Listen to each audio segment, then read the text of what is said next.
ఇంత జరుగుతున్నా సరే పవన్ కళ్యాణ్ హైందవ ధర్మ పరిరక్షణకు నేను నడుం బిగించాను తనను తాను ఒక అన్అపాలజెటిక్ సనాతని హిందూగా ప్రకటించుకున్నారు, మెట్లు గడిగారు, ఏదేదో దీక్షలు అయ్యో చాలా చూసాం మనం. సో మరి అటువంటి ఇంత జరుగుతున్నా సరే కనీసం అతను ఇది నేను తప్పని అనట్లేదు, రైట్ అని అనట్లేదు, దాని గురించి ఏదో ఒక ప్రకటన అయితే విడుదల చేయాల్సి ఉంది కదా. నాకు బాగా గుర్తండి, జూన్ లో వాళ్ళ అధికారంలోకి వచ్చిన వెంటనే పాపం నంద్యాల డిస్టిక్ లో ముచ్చుమరిలో ఒక 8 ఏళ్ల బాలిక అదృశ్యమైంది. ఇప్పటి వరకు కూడా ఆ అమ్మాయి ఆచూకీ లేదు. పోలీసులు వాళ్ళు అడిగితే ఒక చిన్న పిల్లకి అన్యాయం జరిగినా, ఆడవాళ్ళకి అన్యాయం జరిగినా నేను తట్టుకోలేను అన్నారు కదా, ఇంతకు ముందు చట్టాలు కఠినతరం చేస్తా అన్నారు కదా, ఏం చేస్తారంటే నేనేం చేస్తా, స్కూల్లో టీచర్లు స్ట్రిక్ట్ గా ఉండాలా అని చెప్పినాడు. అదే మాట అన్నాడు ఆయన. స్కూల్లో టీచర్లు భయం పెట్టుకోవాలి, వాళ్ళు స్ట్రిక్ట్ గా ఉండాలి, మేమేం చేస్తాం అన్నాడు. ఎప్పుడైతే వాళ్ళకు నష్టం కలిగితే అని నవ్వడము, ఏదో తేలిగ్గా తీసి పారేయడమో చేస్తుంది. ఆయనకు 2 సినిమా డైలాగులు ఉన్నాయండి. అతని చర్యలు ఊహాతీతం, దట్స్ ద బ్యూటీ అంటారు కదా. అతను ఏం మాట్లాడతాడో, ఏం చెప్తాడో ఎవరికి తెలియదు. ఆయనకే తెలియదు. ఫస్ట్ ఆఫ్ ఆల్ ఆయనకే తెలియదు. ఇప్పుడు మనిషి అన్న తర్వాత ఒక పొలిటికల్ పార్టీ పెట్టిన వాడికి ఒక జెండా, అజెండా అన్ని ఉంటాయండి. అవును, ఫిక్స్ అండ్ ప్రిన్సిపల్స్ ఉంటాయి. ఇవి మా పార్టీ సిద్ధాంతాలని, ఆ పార్టీ సిద్ధాంతాలు ఆ పార్టీ వరకు అవి హోలీ బుక్స్ వాళ్ళకి. ఆ పార్టీ సిద్ధాంతాల ప్రకారం మేము వెళ్తాం అనాలి. కానీ ఈయనకు పార్టీ సిద్ధాంతాలు ఏముండవు, అన్ని పేజీలు ఖాళీ పేజీలే. ఏది కావాలంటే అది రాసుకొని నింపుకుంటా ఉంటాడు. మళ్ళీ వెనక్కి వచ్చేసి నేను అప్పుడు అట్లా అనలేదు, ఇట్లా అనలేదు, అట్లా అనలేదు అంటాడు. సో అతను అంటే నాకైతే ఆశ్చర్యం కలిగించలేదండి. ఎందుకంటే ఈ గత 18-20 నెలలుగా నేను కూడా కొద్ది గొప్ప ఆశలు పెట్టుకున్నా. ఒక చిన్న పిల్లకి అన్యాయం జరిగినా, ఒక ఆడపిల్లకి అన్యాయం జరిగినా తట్టుకోలేడు, బయటకు వస్తాడు, హైందవ ధర్మానికి ఏదైనా జరిగినా విలవిల్లాడిపోతాడు అసలు. నేను కూడా ఆశలు పెట్టుకున్నా. కానీ అవన్నీ రాజకీయంగా మాత్రమే అనేది ఈ 18-20 నెలల కాలంలో మనకు తెలిసిపోయిందండి. అంటే అపోజిషన్ వాళ్ళ మీద ఓ కై కై కై అని రెచ్చిపోయి ఊగిపోయి అన్ని చేస్తాడు, కానీ వాళ్ళ దగ్గరకు వచ్చే లోపల సైలెంట్ గా ఉంటాడు. ఎన్ని తప్పులు చేసినా అతను ఏం మాట్లాడు, అతను నోరు తెరిచి మాట్లాడు. ఇంకా మళ్ళా వాళ్ళని రెచ్చగొట్టడానికి ఏం చేస్తారంటే వైఎస్ఆర్ కాంగ్రెస్ పార్టీ వాళ్ళ పైన వాళ్ళు మేమేం రూలింగ్ లో లేవు, మేమేం లేవండి, మా మీద రెచ్చిపోవడానికి, మా మీద అరవడానికి మాత్రం ఇంకా అసలు ఊగిపోతాడు, రెచ్చిపోతాడు, వంగుతాడు, లేస్తాడు, కిందేసి కొడతా మిందేసి కొడతా అంటాడు. ఇంకా నాకు తెలిసి అండి, చంద్రబాబు నాయుడు గారిని కూడా నేను ఏ రోజు ఈ మాట అనలేదు. ద మోస్ట్ డేంజరస్ పొలిటీషియన్ అంటే పవన్ కళ్యాణ్ అండి. The most dangerous. ఓకే, ఏ అస్త్రాన్ని వదలడండి, కులాన్ని వదలడు, మతాన్ని వదలడు, ఏ అస్త్రాన్ని కూడా వదలడండి.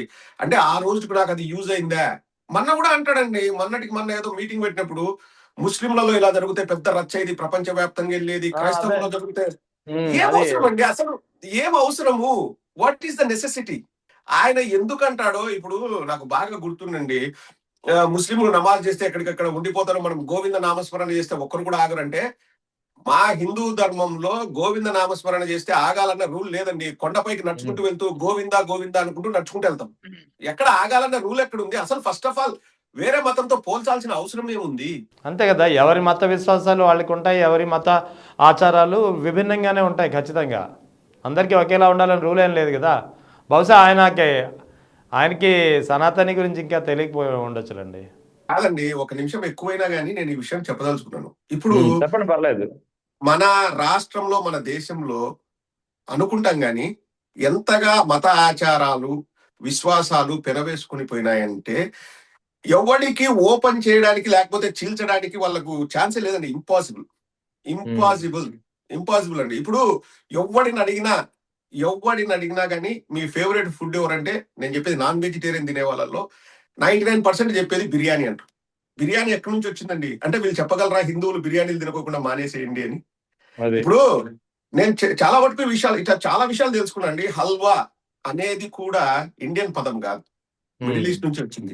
గులాబ్ జామున్ ఇప్పుడు ప్రతి పెళ్లిలో, ప్రతి దీంట్లో వంటకాల్లో గులాబ్ జామున్ కంపల్సరీ ఉంటుంది. అది కూడా ఇండియన్ వంటకం కాదు.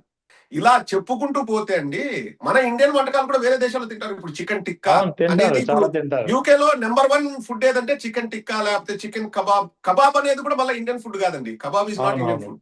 సో ఇలా చెప్పుకుంటూ పోతే ప్రతి కల్చర్ ని మనం ఇంపైర్ చేసుకున్నాం అన్నిట్లో. ఎక్కడ కూడా నువ్వు దాన్ని సపరేట్ చేసే ఆస్కారమే లేదండి. అలాంటి పరిస్థితిలో మనం ఉన్నప్పుడు మళ్ళా నేను కులాల ప్రాతిపదికన చిచ్చు పెడతా, మతాల ప్రాతిపదికన విడగొడతా.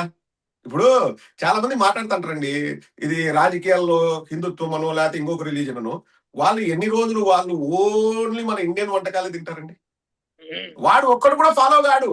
వాడు Hmm. అట్లా రాజకీయాల్ని మతాలతో రాజకీయాల్ని ముడిపెట్టి మాట్లాడేవాడు. వాడు ఒక రాజకీయ నిరుద్యోగి, వాడికి ఒక రాజకీయ విధవ, వాడికి వేరే పని లేదు కాబట్టి దీన్ని అజెండాగా ఎత్తుకుంటాడు. కానీ వాడు చేసే పనులన్నీ ఎట్లుంటాయి, వాడు మళ్ళా వాడు తినే తిండి కానీ అన్ని కానీ వాడు ఏం పాటించరు. Same exactly. పవన్ కళ్యాణ్ గారు కూడా అదే అండి.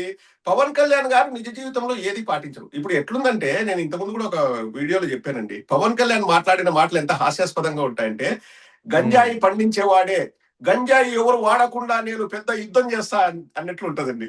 సిగరెట్ మ్యానుఫ్యాక్చర్ చేసేవాడే, సిగరెట్ తాగితే చచ్చిపోతారు రా, నా మాట వినండి రా అని వాడు ఊరు వాడ ప్రచారం చేసేట్టు ఉంటది. నువ్వు నీ నిజ జీవితంలో చేయరాని దరిద్రాలన్నీ చేసి, ఇంకా నీ నిజ జీవితం మాట్లాడితే మళ్ళీ వ్యక్తిగత జీవితం గురించి మాట్లాడేటట్టు. నేను ఇక్కడ వ్యక్తిగత జీవితం గురించి మాట్లాడండి, వ్యక్తిత్వం గురించి మాట్లాడతా. Your Exactly. క్యారెక్టర్. నువ్వు అన్ని చేసి మళ్ళా ఈడికొచ్చి నా హిందూ ధర్మం, నా సనాతన ధర్మం నేను ఏంది నువ్వు కాపాడింది? ఏంది నువ్వు కాపాడింది సనాతన ధర్మం? నీది నువ్వు చూసుకో. ఏం కాపాడతాడు సనాతన ధర్మం అండి? నువ్వు నిజంగా సనాతన ధర్మం కాపాడేవాడైతే ఏ రోజో బిఆర్ నాయుడు వెళ్ళిపోవాల్సింది. ఇంతవరకు ఇంకా కొనసాగే అర్హత, ఒక్క నిమిషం కూడా కొనసాగే అర్హత లేదండి బిఆర్ నాయుడు. Yeah, ఇంకా exactly. పవన్ కళ్యాణ్ నుంచి ఏం ఎక్స్పెక్ట్ చేస్తామండి? ఇసుక నుంచి తైలం తీయచ్చు, కానీ పవన్ కళ్యాణ్ నుంచి వాళ్ళ పార్టీ వాళ్ళకి సంబంధించిన వాళ్ళ గురించి ఒక మాట కూడా మాట్లాడిన చరిత్ర లేనే లేదు. Right, right. అది. Thank you, sir. Thank you. Thank you అండి.